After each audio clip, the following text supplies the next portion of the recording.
This is Kyera. We have a lot of people joining us. This is a lot, especially for October, because everyone is in midterm mode and papers due and all kinds of things. So it's wonderful to see so many people who made this a priority. Okay, why don't we go ahead and start? And if some people join late, we can let them in as we go.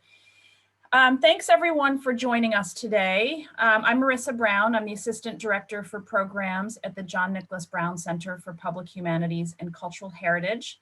I will introduce Kyera and then and she'll give a presentation. We'll have time for questions.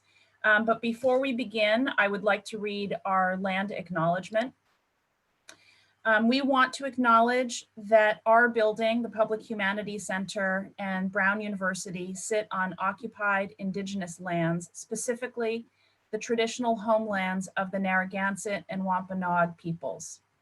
We note too that our campus drew its early life's blood from the African slave trade in the Americas, and there are buildings here on Brown's campus constructed by enslaved people. These acknowledgements commit us as a community to a lifetime of anti-racist work.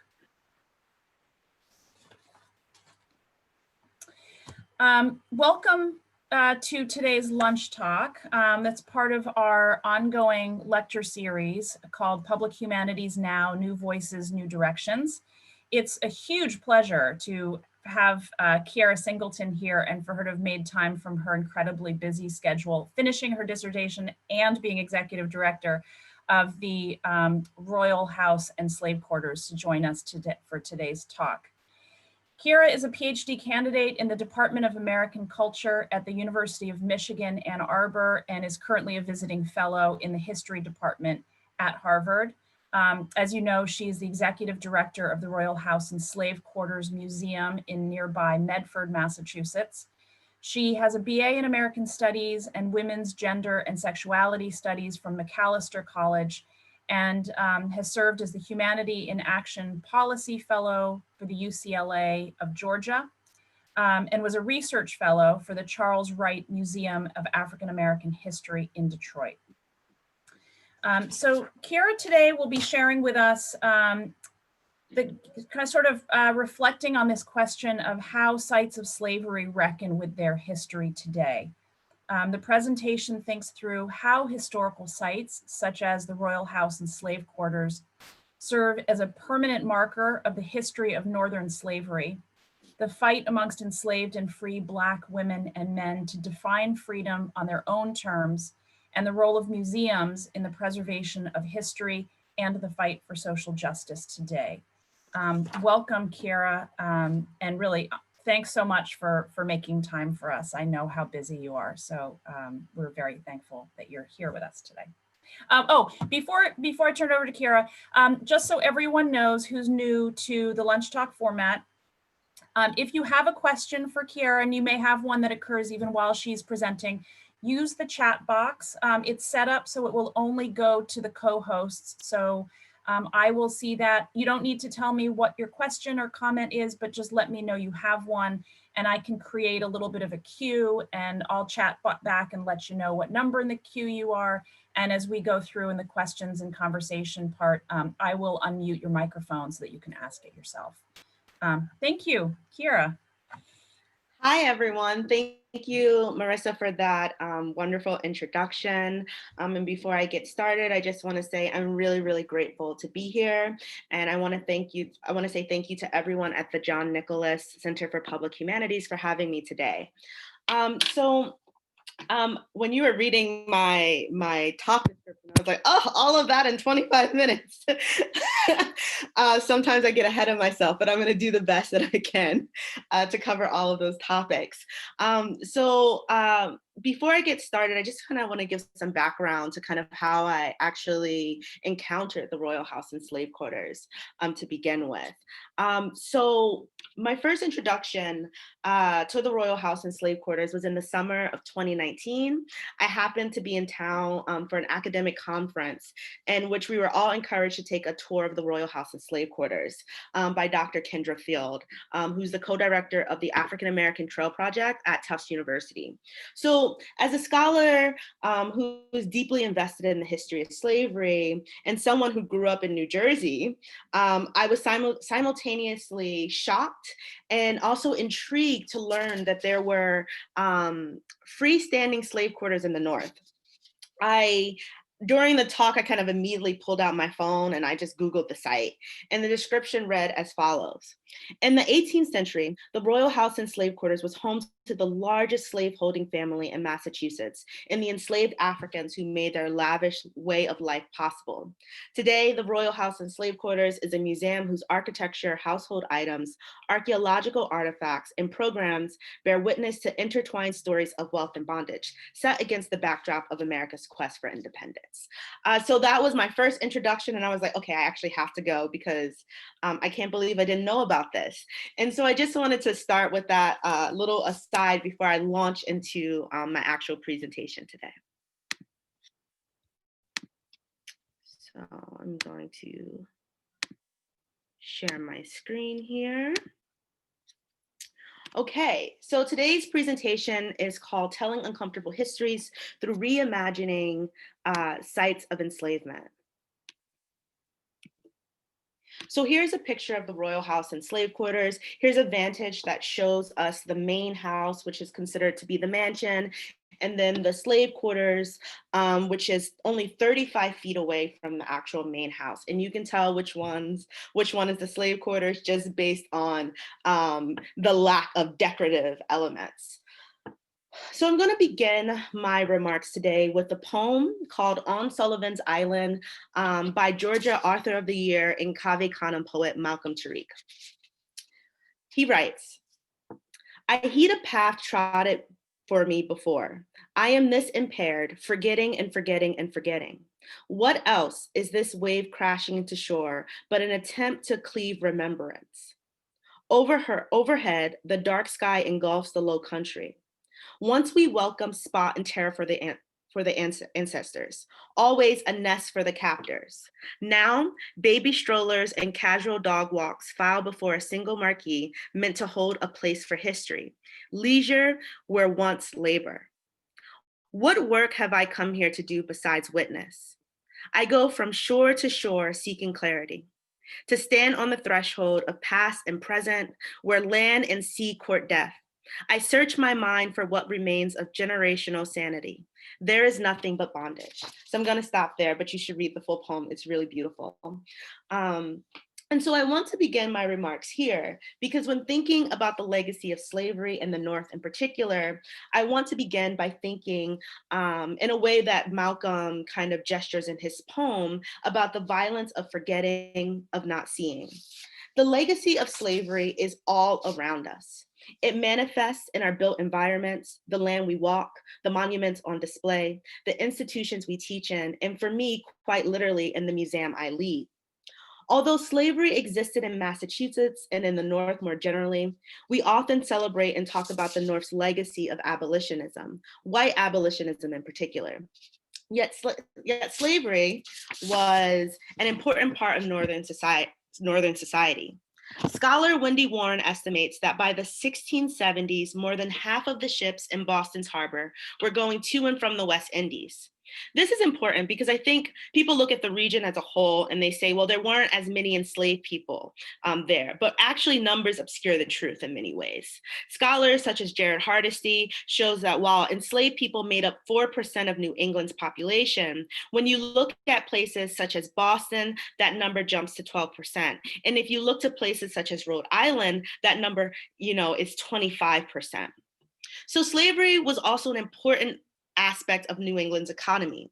By the 17th century, land was stolen from indigenous people throughout the region and used to supply newly formed sugar plantations with the food, livestock, and wood that they actually needed to function. So you have people like John Winthrop who sent sons to start plantations in Barbados. And this is one of the ways we get to our museum, actually, the Royall House and Slave Quarters.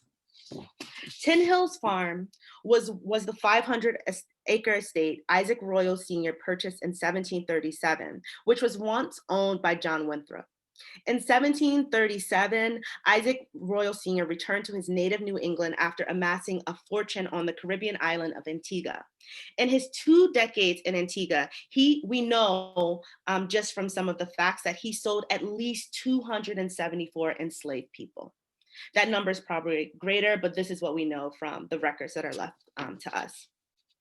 So for nearly 4 decades, the family's lavish lifestyle and the operations of their working farm depended on the labor of enslaved Africans, many of whom came with the family from Antigua. More than 60 men, women, and children were held in bondage on the property between 1737 and the start of the American Revolution. So, as I said earlier, our building is believed to be the only freestanding slave quarters in the northern United States. And one of the ways that we've been able to kind of interpret what we know is a lot through kind of property records and inventories and wills. So I just wanted to show one of the inventories that's helped us kind of know what's actually what the family possessed. So when we're reinterpreting the rooms and putting all of the items there, we're kind of just going based off of the inventory that was left in the 1730s. But also I wanted to show a cell of 2 enslaved people that were also found in the records, just kind of noting kind of the way in which the family was buying and trading people and kind of enriching themselves. I think it's really important to start with these documents because before our museum really dealt with the history of slavery, a lot of the interpretation was about the pretty furniture or the beautiful architecture. And so we've been undergoing a process, and that's really been happening since 2005, long before my tenure, to really center the lives of the enslaved people. And this is just one of the ways that we've been doing that. Through additional research, we've been able to uncover a lot of archival information that has allowed us to center the experience of enslavement at Tin Hills Farm. So as I kind of was saying that during the organization's first century, really the emphasis was on the American Revolution and its ties to loyalist Isaac Royall Jr., who was the son of Isaac Royall Sr., who inherited the wealth of the royal family when his father passed away, actually 2 years shortly after moving back to New England from Antigua. And so since 2000, we've expanded our interpretive focus to really try to situate the lives of the 60 men, women, and children that we know that were there enslaved on the property. In 2005, a strategic plan happened, which resulted in a new name and a new organizational mission. So before the museum was just called the Royall House, and in 2005, that name was changed to the Royall House and Slave Quarters. And the mission statement changed to explore the meanings of freedom and independence before, during, and since the American Revolution in the context of a household of wealthy loyalists and enslaved Africans. So one of the ways that we try to resituate the museum is to really center the lives of the enslaved people. One of the issues that we encounter is that we don't know as much information as we would like, right? But we do know the names of the 60 men, women, and children who were enslaved. And so one of the things that we do is when you walk straight into the museum, this is one of the first panels that you see. And we list all of the names that we know of. And we've been undergoing a pretty big research project lately to try to do more research on the individual people who were enslaved on the royal estate. And again, we have no idea what we'll find, but it's really important that we can do as much research as possible so that hopefully, even if we find a sentence, if we find a paragraph, if we find one note in a ledger, we can kind of bring out interiority a bit more. So now I'm going to take you just a little bit. I'm going to show you a few places inside of the museum, just to talk a little bit more about kind of how we do some of the interpretive work there. So here is the winter kitchen, which is located in the main house. And what you'll see is that you'll see the different bowls and you'll see candlesticks. But one of the things that I really like highlighting is if you look in the left corner, you'll see some burlap sacks. And from one of the inventories, we know that the kitchen had 5 Negro beds and beddings. And this is really, really important. And one of the first rooms you enter in the museum. And it really sets the story and the framework for what we want you to experience. Is while you're looking when you're in the kitchen and you're looking at it and you see the fancy pewter, in silver, and you go, wow, for the 18th century, this family was very wealthy to have so many possessions. It's really important that we note that enslaved people were there doing this labor, were there enriching the lives of the royal family. But also for me, it's really essential that we think about the living spaces of the enslaved people. The fact that they were sleeping in the same place that they worked, right? So we can imagine that enslaved people, were doing work around the clock, making sure that food was being prepared all the time. It's 500 acres, which is about the size of, I think, 500 football fields, right? So it's huge, if you have to think about how big this estate once was, right? The family is a very wealthy and very prominent. Isaac Royall Jr. sits on the governor's council. A lot of the money that he actually leaves to Harvard to establish the law school.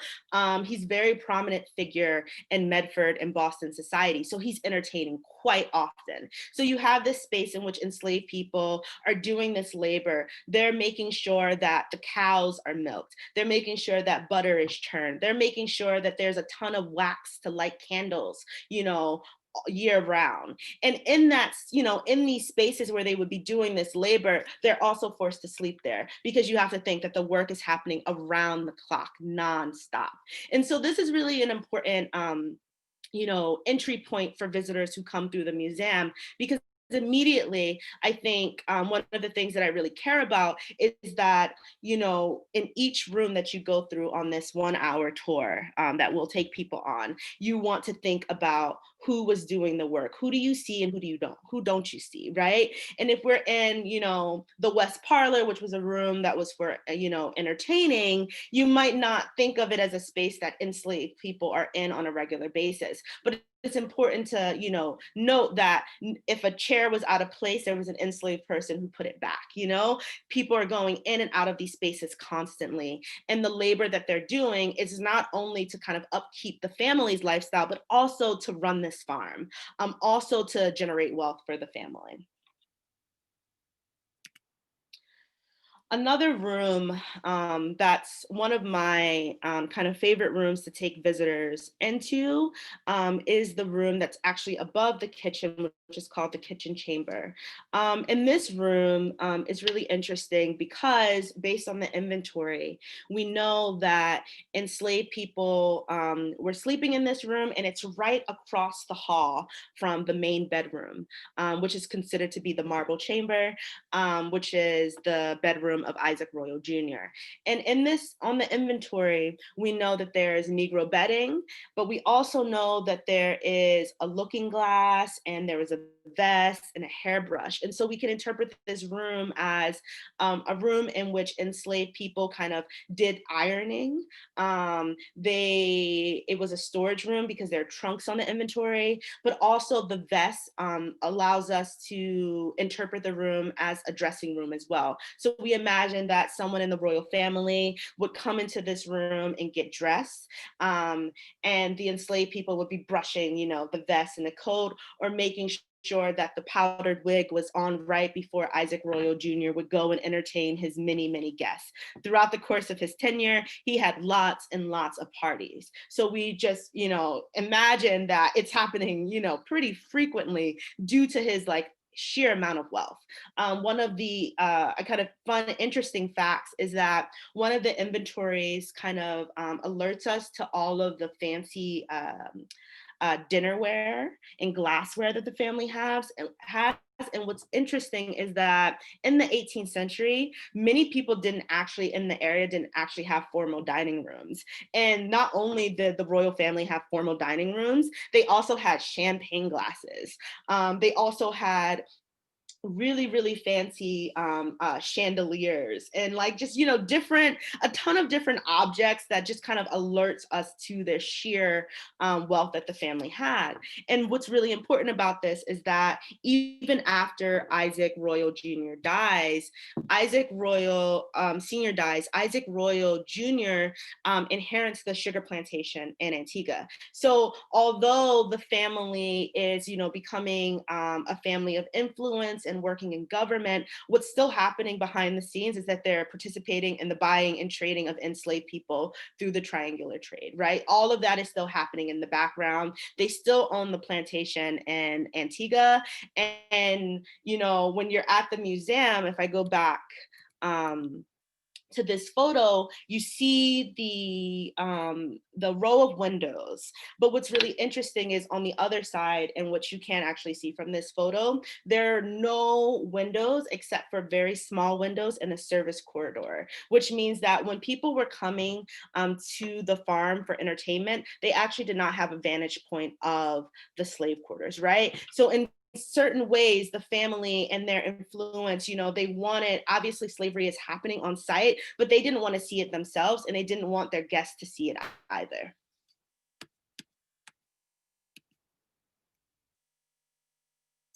Another point that I'll make about the kitchen chamber is that since it's right across from the marble chamber, right, you imagine the intimacy of enslavement. If the family needed anything during the night, there was an enslaved person right across the hall who would be there, who could do that work. And some of the work that they were doing would be to go into the marble chamber and, make sure that the fireplaces are running all night. New England winters are brutal, especially if you think, considering that the family moved from Antigua, right? And so we're thinking about the type of labor that enslaved people are doing on a regular basis, and also thinking about how that labor is going constantly, but the intimacy of it all. The slave quarters, again, is only 35 feet away from the main house. The farm is 500 acres, right? And so you have labor that's domestic, but also skilled labor that's happening as well. There's a lot of marble in the house. There's a lot of fancy woodwork in the house. Enslaved people are doing all of that work and upkeeping all of that as well. So in 2005, the museum did an archaeological dig, which was run in part by Boston University. And this has been a really, really important source of reinterpretation for the museum. In 2005, we found different objects that have really, really helped with kind of reinterpreting and centering enslaved people. Some of the things that we found were marbles, which we interpret as enslaved children using to play, game pieces that were fashioned out of tile, and different Akan artifacts that we believe were used for religious purposes. And I think that this is really, really important. So when we're talking about the history of slavery, right, one of the questions is like, how do you not make, violence kind of the cornerstone of history of enslaved people's history, building off of the work of Marissa Fuentes and Sadia Hartman. And one of the ways we try to do that at the museum is thinking about how can we think about the interiority of enslaved people, right? We can't do everything was resistance because that's just not true, right? But there's a way that we can think about leisure. How did enslaved people find time for leisure? And one of the ways that they did that was that given the way that the house is set up, and again, the family cannot really see the slave quarters from any of the rooms that they would enter in on a regular basis in the house. So what that does is that it creates a view where only the enslaved people can see the main house, but the royal family can't see the enslaved quarters. And then right in front of the slave quarters, you would have a garden. You would have places where enslaved people could have privacy, right? And so we imagine that when enslaved people had time, they would, children in particular, right, could play with their marbles or play with these game pieces kind of out of the sight of the royal family. And for me, I really, really like thinking about these objects and artifacts because Sadia Hartman has this really, really amazing quote from her article, Venus in Two Acts, which is one of my favorite articles ever written about slavery. And in it, she says, "How can narrative embody life in words and at the same time respect that we cannot know? How does one listen for the groans and cries, the undecipherable songs, the crackle of the fire in the cane fields, the laments for the dead, and the shouts of victory, and then assign words to it? Is it possible to construct a story from the locus of impossible speech or resurrect lives from the ruins?" And I really like to think about that passage, to think about the ways in which, museum sites who have this very, complicated history to enslavement do the work to think about not only violence, but also interiority and resistance. What does resistance look like in a system that is meant to, that is based on domination?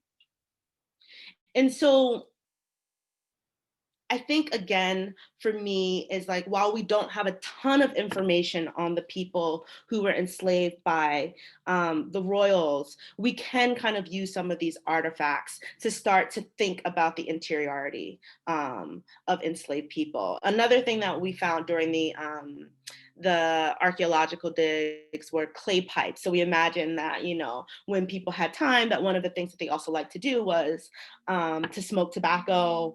And so all of these things help us think about how enslaved people kind of made a life for themselves in the midst of all of this violence and violation. And I think these objects really help us to reinterpret the site and to think through hard questions of agency and resistance, and to really try to center these experiences. And these questions that we're dealing with now were really taboo for the museum in the 90s. If you would have come to the museum in the 90s, you would have gone on a tour, and that tour would have looked at all of the fancy architecture. You would have been like, these people are so rich. Oh my gosh, the revolutionary, war aspect and this grand history, and the fact that it's been maintained, it's so important to New England's history. But one of the things that we really try to do is interrupt all of that.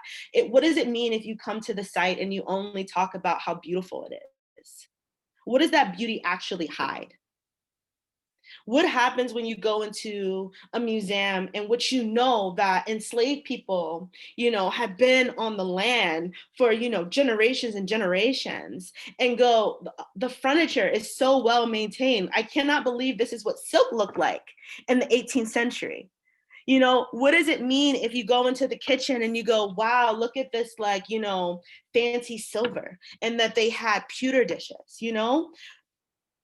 That is very uncomfortable to me. It is not a museum that I would want to go to, and it's definitely not a museum that I would want to run. And so I'm really grateful that the leadership of the museum, since the 2000s have really, really pushed back on that narrative. Because when you think about it, when the museum is just, there and people walk by it every day, which is why I wanted to start with Malcolm's poem, it can just blend into the landscape, and you don't have to think about the difficult history and the important history of slavery, and how that history ties to Northern economy, and then also the legacies of oppression today, specifically for Black communities and communities of color in general.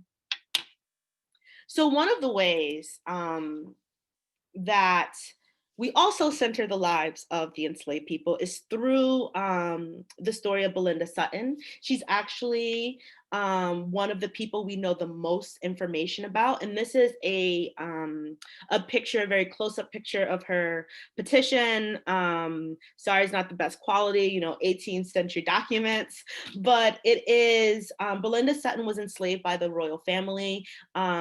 She was kidnapped from what is now modern day Ghana, taken to Antigua, and then brought over by the royal families when they moved to New England. And in 17 1783, after Isaac Royall Jr. passes away, in his will, he basically says Belinda Sutton can either choose her freedom as long as she doesn't become a ward of the state or to the town of Medford, or she can be enslaved by, another family member. And of course, she chooses her freedom because that is the only logical, choice. And so after she chooses her freedom, she then turns around and petitions the Massachusetts legislature in 1783 for a pension.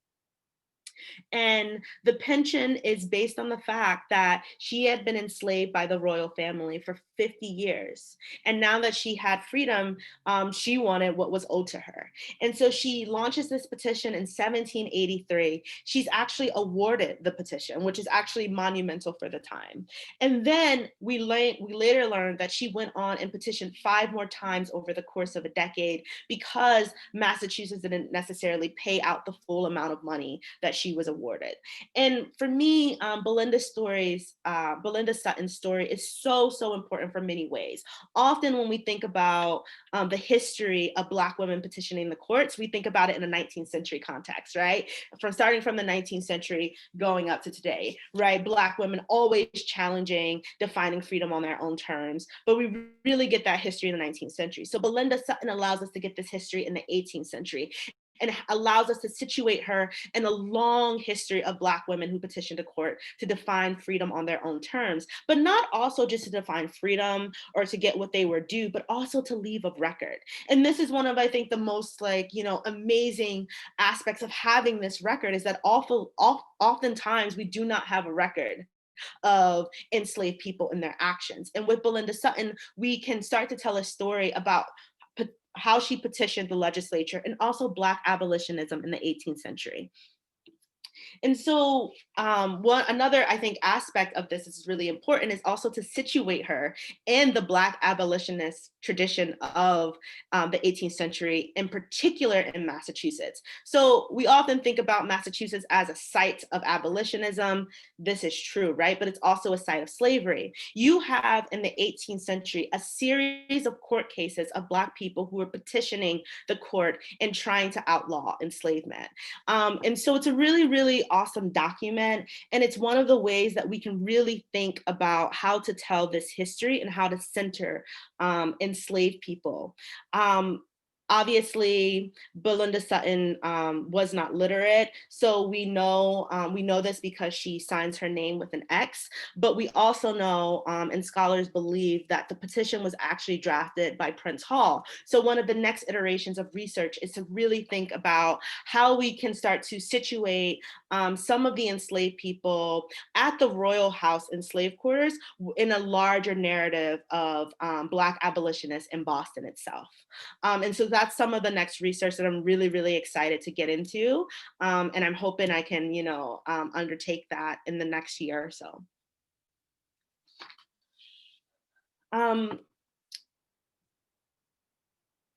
There's an article that I really love called "Tour Guides as Creators of Empathy, the Role of the Effective Inequality in Marginalizing the Enslaved at Plantation House Museums." And the author writes, "Historical empathy invites us to care with and about people in the past, to be concerned with what happened to them and how they experienced their lives." And for me, I think in my role, one of the things that I want is I don't want people to just come through the museum and care about the lives of the enslaved people in the 18th century and say, that was terrible, I can't believe we did that in the 18th century, and then leave it there, feel as though they learned something and they can move on, right? One of the things in my term as executive director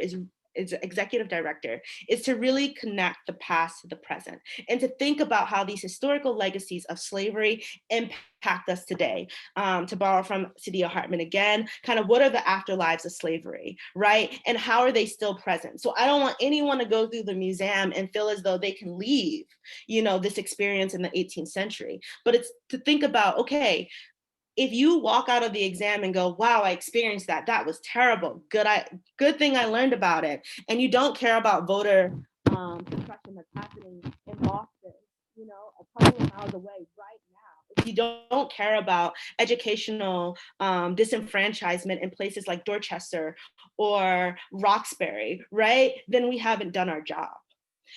If you don't care about mass incarceration, we haven't done our job. And so we're really thinking about how to bring these histories together and to have people think about historical work through a lens of social justice, right? And it's not to create some, linear narrative from slavery to the current moment, right? But it's to really think about how the legacies of enslavement are all around us.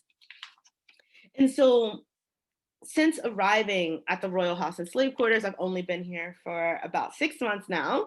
It is important for me to remind people that the site is not only a site of memory, that the site is a site of memory, but not only do we want people to remember the history of slavery, we want people to remember the names of those who were enslaved. And although we may never know more than a name, we still must remember. That is my presentation for today.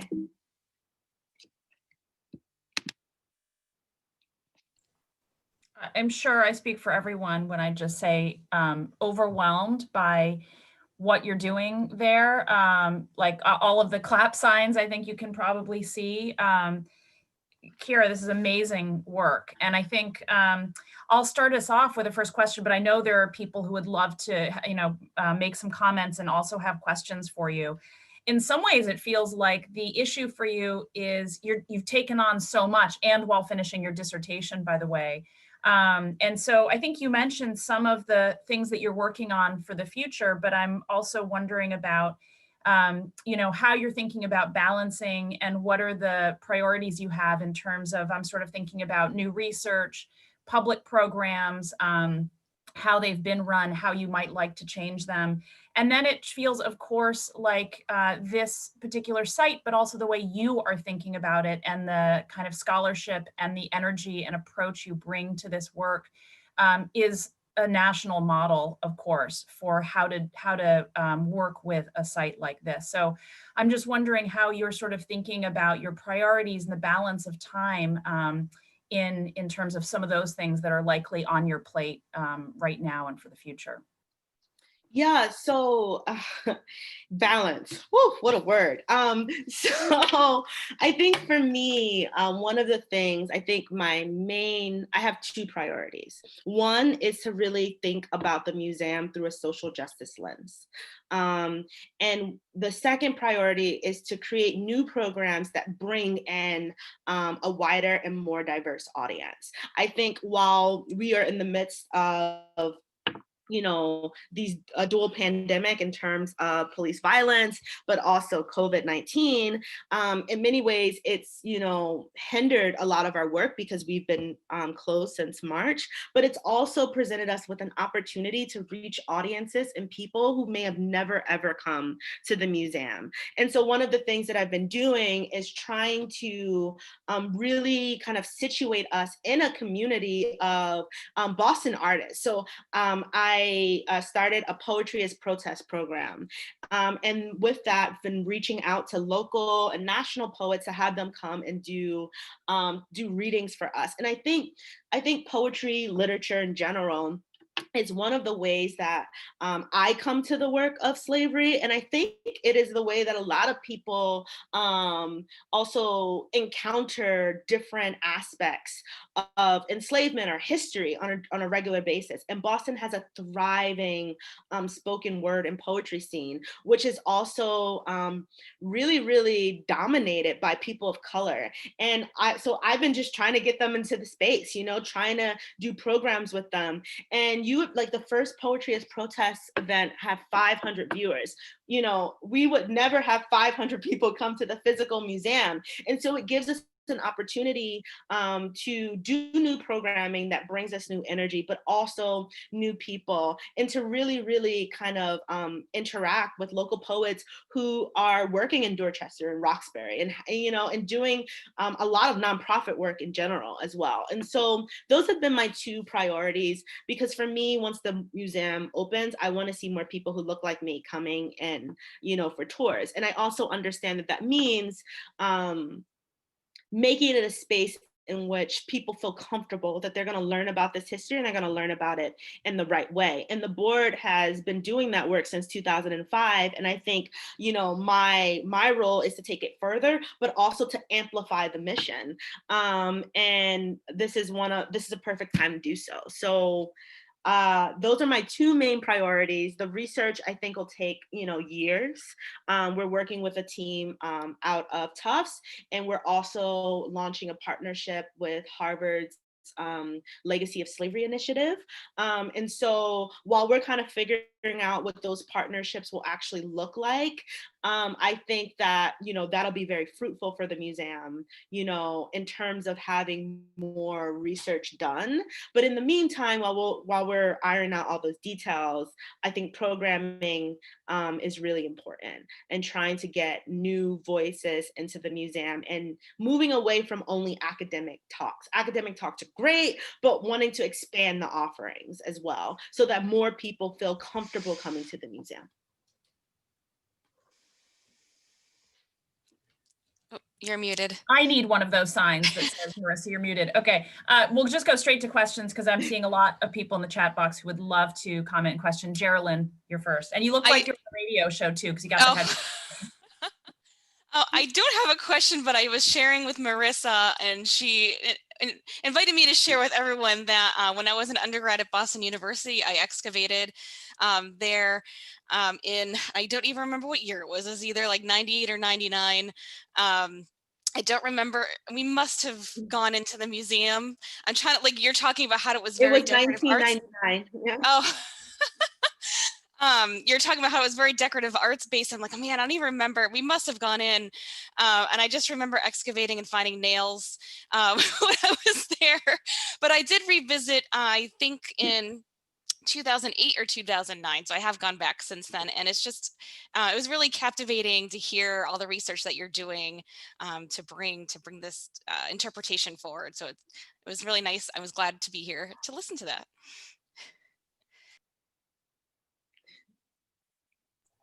Okay, let me just give me a second to, there's Nancy Jakubowski who has a question. I'm just unmuting you, Nancy. There you go. Hi, I'm so glad that you're giving this talk, because I saw an article in the Globe, I think over the summer, about the house and slave quarters, and I was really fascinated that something like that was still in existence. I hope post-COVID I can get up there and check it out. I have a few quick questions. One is kind of, you know, prior to reinterpretation, what did folks say those slave quarters were when they were giving tours, given that, you know, it's such a huge building? You know, did they just gloss over the fact? And then I have another question, but. Yeah, so I think that there was probably a mention that these were the quarters, but the quarters have actually, if you go inside, a long time ago, they were made into kind of like a meeting room. So one of our major goals in the future is to restore that space to what it actually was inside. But I think they would either say, oh, you know, and enslaved people were here, and just move along, or they just didn't acknowledge it. Or maybe even called them servants. Yeah, they could have. One of our board members, Grace Law Simmons, said that when she took a tour, I think in the late 90s, so the archaeological dig happened, I think between 1999 and 2001, that was when the first kind of conversations about enslavement were happening on the property. And I think that that was largely because of the archaeological dig, so. But my other question is, and I know it's very difficult and traumatic for people to try to do genealogies on enslaved people, but given that there's the documentation of, it was Belinda Sutton and maybe some other folks where you have fuller name information, is there any thought of trying to find living relatives, or at least bringing some of those folks into a closer time period? Because presumably some folks stayed in the area and may even, have relatives now. Yeah, so that is something that we're hoping to do with more resources to do research. We've had people write in and say that they were descendants, but I think there's still a lot of kind of like, oh, we think, we're not sure, and we're such a small site that we don't really have the capacity right now to do a lot of that work. And so we're hoping that through some new partnerships, we can kind of really get some of that work done, because it would be amazing to be able to trace some of the descendants. I'm going to find Lynn Goldner's has the next question, and I'm going to find her and unmute her. In the meantime, too, if people are able to, or they've got decent bandwidth, you can feel free to turn on your video, so it's a little bit more of a kind of, feeling of community as we go through, as we get to have this conversation with Kyera. Okay, just give me one second. Hi, I was just wondering, what was the process for you or the Royal you to get the administration of the site to acknowledge, not to just acknowledge it, but to expand it to include the history? Yeah, so our board president, Peter Gittleman, I think the first time he went to the museum was when he was in college in the area, and he joined the board, like, I think shortly after.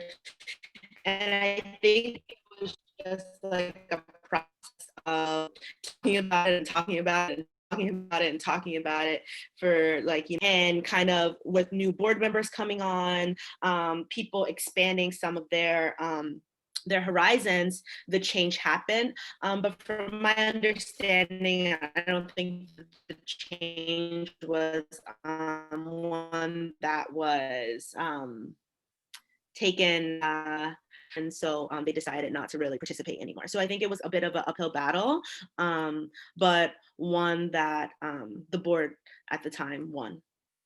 Were there historians involved in like a change in the academia behind it, or was that part of the process? Yeah, so I think that the archaeological dig was done in part with a professor at Boston University, Alexander Chan. We've had there are some books and articles written about the site. So I think that a lot of that did impact the interpretation of it, and kind of really pushing them to acknowledge the enslavement on the site. But really, I think it was our board president, Peter Gittleman, for decades being like, we have to talk about it, we have to talk about it, and just, staying faithful to the cause until he could get more people in positions that agreed with him. So thank you. Sage, you're up. And also, thank you so much for all this work. It's so inspiring. And I've worked in museums for a while, and there's always this backlash that I've gotten of like, oh, well, that's gonna like push the status quo too much, and thinking about funding and sponsors. But I saw that just looking on your website that you've already surpassed a fundraising goal lately. Yeah. And you also talk about museums are not neutral, which is like really highly contested in the space. Could you talk more about how you're able to get more funding, even with your political stances, and how that could be a model for other museums, particularly such small historic museums that are struggling so much financially? I think this is beautiful to see that you're doing all of it. Yeah, so I mean, it's the the GoFundMe actually within the first few months of my job, we kind of found out that we had a preservation issue. And it was like the foundation, the sill in the slave quarters had rotted. And basically the preservation carpenter was like, you need to fix this now or the structure is no longer going to work. And so we were like, what can we do? A GoFundMe, let's just see. And to be honest, I don't think we knew just how much it would take off. And so that was really, really, really inspiring to see how many people were committed to the site and maintaining the site, and learning more about the site. And in terms of the political commitment, I mean, I think for me, it's like very, I can't hide my identity. So I think, I walk into a space and I'm the new executive director. And, I have this, academic background that's very like, hey, we got to talk about slavery. And so, I think the only thing I can do is kind of own it in the space and hope that when we're applying to grants and things like that, that people will respect that. But I think that, it's impossible for us to not talk about it. And the museums are not neutral. I mean, it's really, it's my personal politics. I think that we can't, run this museum and kind of tiptoe around the issue. And so I think that there are a lot of, foundations now, given the climate, that are more open to social justice issues. And so, I'm kind of like, yes, please, like, help us, because we're still very small and we're still very struggling. But I think for me, if we're going to talk about slavery, we have to talk about it. And that's kind of how I interviewed for the position. And that's what the board wants too, right? Like the board members are all super committed to this political kind of agenda that's centering slavery at a site that was formerly a plantation, is essential to the history. So. Ray Terry had the next question. Cool. Hello, Sage. I know Sage from Chicago, and I actually kind of want to jump off of her question. Yeah, similarly, I was like, as you were talking, I was like, no way, and like pulled up the website, and I was like, wow, they really are about this. So you mentioned that you sort of work off of the work of Fuentes and Hartman, and I similarly, coming from that canon, I'm always trying to figure out how to do sort of work around slavery. Narrative work in museums and in digital museums specifically. So I was sort of wondering if you could talk more about like how you translated that academic text and like framework into the physical doing of that work in the museum. Yeah, it's a really good question. I think for me, those scholars really inspire me. And so when I'm walking through the space, I'm constantly thinking about how do we bring enslaved people through every single room, right? How do we even talk about the outside grounds? How do we talk about, the gardens? How do we talk about, every single aspect? How do we talk about the sound of fabric, right? How do we talk about the, the sound that people would have made while walking, throughout the house? I think for me, it's always constantly thinking about how to drive that interpretation. And what does it mean that these enslaved people, Medford, is not rural anymore, but it was once rural. And even though Boston is only a few miles away, if you think about 500 acres of rural land, thinking about how enslaved people would have been isolated, I think there's a lot of work that we can do about slavery and captivity as well. A lot of times people want to ask, well, how violent were the Royals? And, I don't have documents that say that this is how they discipline people. But one of the things I can do using that framework is to think, okay, what would it mean for someone to run away, in a town in which 500 acres, which is basically almost the entire town, were owned by one family? What would it have been like to kind of go through this rural landscape? What would they have seen? What would they have heard? You know, and I think that those type of interpretations allow us to think about enslavement, but also carcerality, and to think about the ways in which the physical landscape that we know of and the things that we can't see kind of further that experience of slavery. So that's been some of the things I've been thinking about, and some of the ways that I've been thinking about reinterpreting some aspects when we start to rework our tour outline. So. Thank you. I love you. Literally, Kyera, I'm sitting here thinking, you're like the pantheon of public humanities superheroes. Like we should rename this lecture. We had public humanities now, new voices, new directions, just like public humanities superheroes. Jared, I think you have the next question.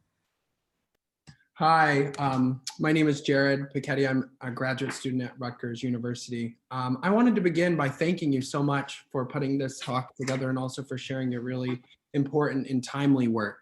I was just sitting here thinking and speaking with my partner during your presentation about the ballot referendum this year in Rhode Island to remove the name Rhode Island and Providence Plantations.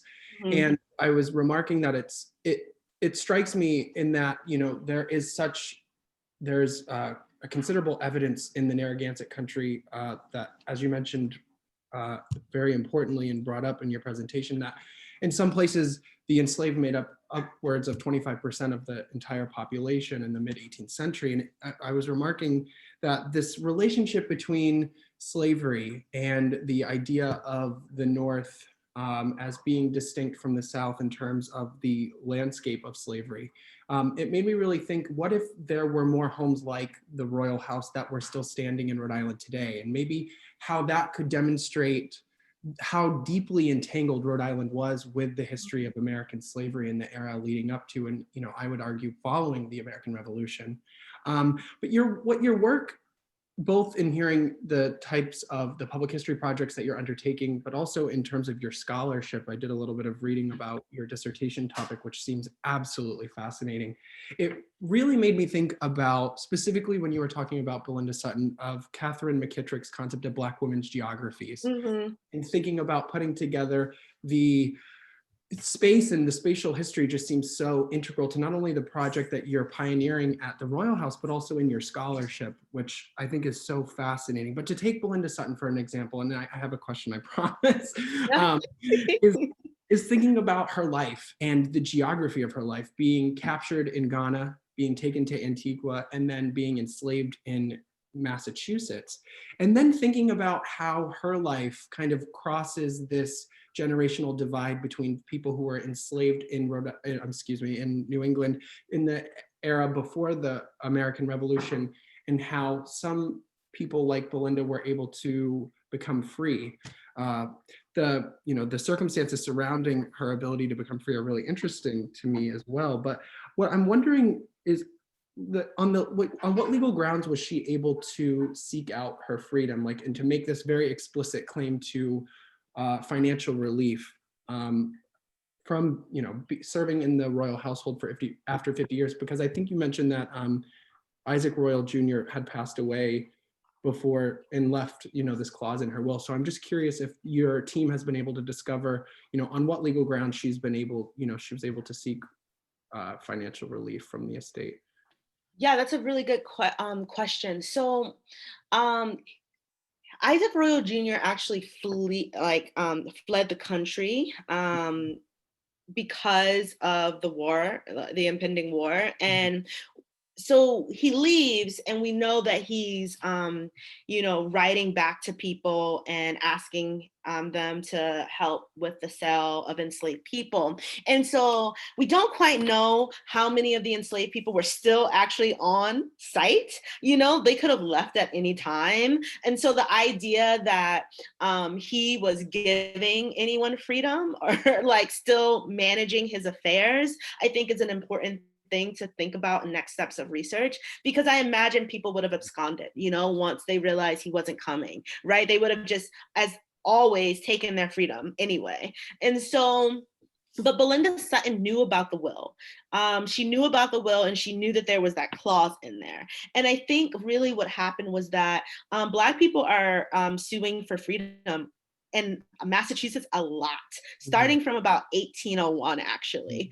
And they're challenging the court, and they're challenging their enslavers. And so I think that there's already just legal precedent in terms of Black people being able to petition to the legislature.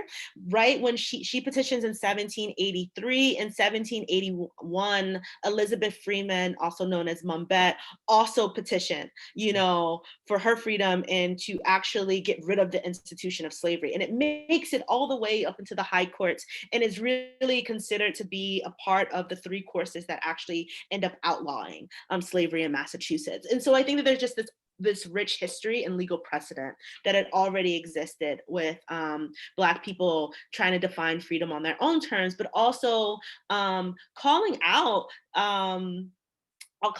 citizens on the hypocrisy of them trying to define freedom for themselves and still participating in the slave trade. Sure.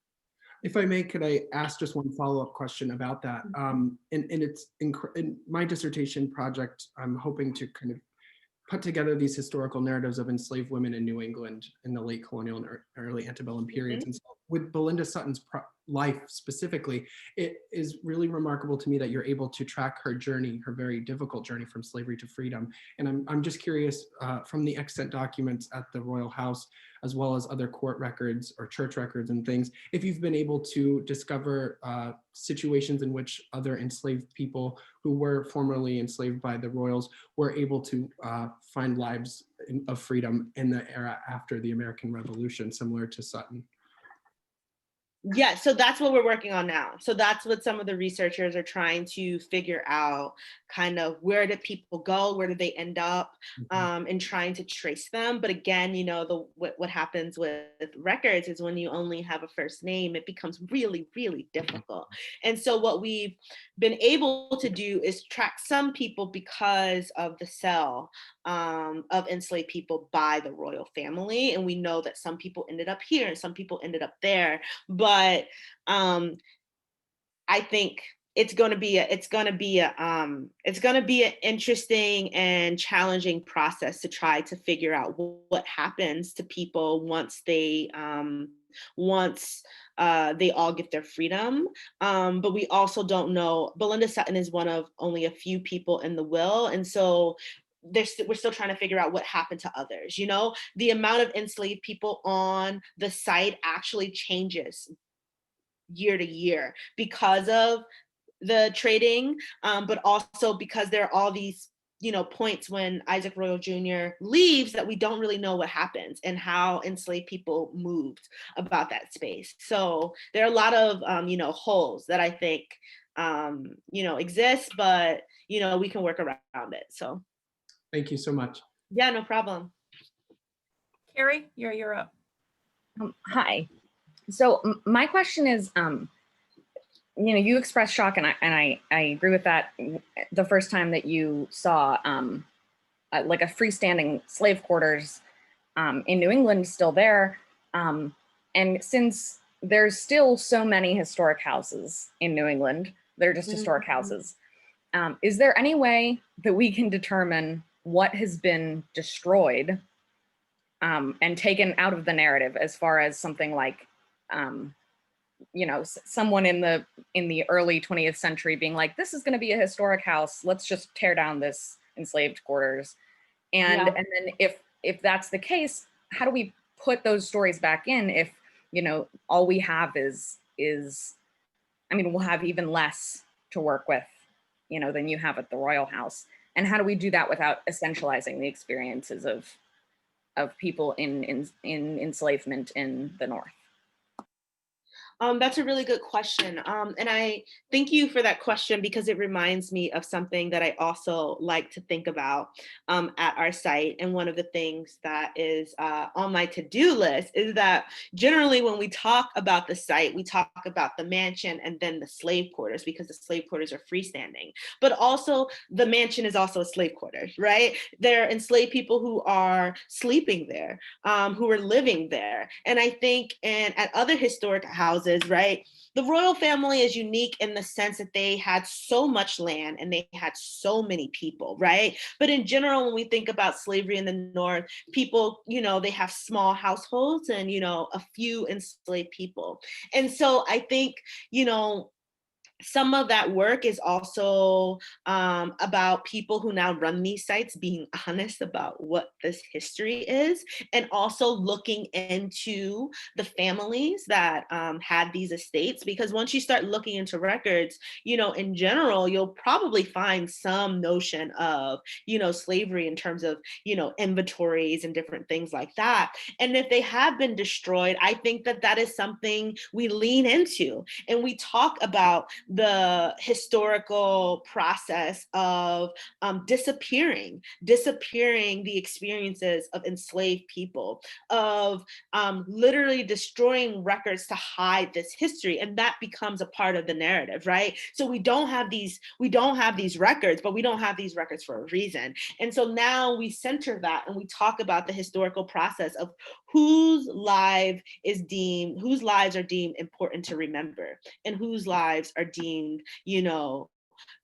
worthy to forget. And in terms of essentializing slavery, I think one of the ways that people do that is through talking about issues of agency and resistance. And I think it's always important for us to remember that whether people were resisting in big ways, i.e. running away, or in small ways like breaking tools, they were doing so in a system that was trying to strip them of their autonomy. And we can never forget that second part, right? So their actions are happening in a system that's literally trying to take away their autonomy. Thank you. Yeah, I just wanted to also read Keith Stokes. Did you want to actually share that, Keith, or did you want me to just share some of the notes that you put into the chat box on research? No, it's a wonderful presentation. I just added that to pass on because we have a lot of information between Antigua, Abraham Redwood family, the Malbone family, and Robert Oliver family from Dorchester, Massachusetts, who married, I believe, the stepdaughter. Oh, wow. Royall. And there's a lot of movement of enslaved Africans between what is today Ghana, Ananabo, and Gold Coast Castle at Cape Coast Castle, to Antigua, Barbados, and then Rhode Island and Connecticut. So there's a lot of interwoven stories there that we've been able to uncover. And Garfield Malbone, who leaves Newport, his plantation in Connecticut around Pomfret area was 3,000 acres. Okay. And Connecticut by far had the largest number of enslaved Africans in New England, far surpassing Rhode Island and Massachusetts. So, but these merchant trader genteel men were intermarrying and providing a significant inter-business relations. And once you begin to look at some of their account books and records, lo and behold, you'll see some connectivities between Connecticut, Massachusetts, and Rhode Island. So again, thank you for your presentation. It was outstanding. Thank you. And can I follow up with you? I think we should definitely have a conversation. Yeah, absolutely. Love to. I can connect you guys. Yeah. Thank you. Yes. I don't want to keep you because I think one thing that we took from this presentation is you got a very long to-do list. So, Dietrich, did you want to sort of close out the talk? And Kyera, I just wanted to thank you again. Thank you for coming. Thank you for your work. Thank you for everything that you're doing. I think, we're all just incredibly inspired by your work, and thanks for sharing it. Thank you for inviting me. Thank you all for sharing time with me. I really, really enjoyed it.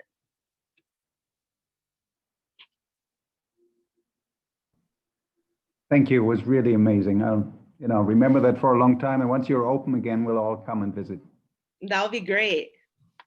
Thank you. Great job. Thank Okay, you. thanks everyone. See you soon. Take care, Kyera. You too.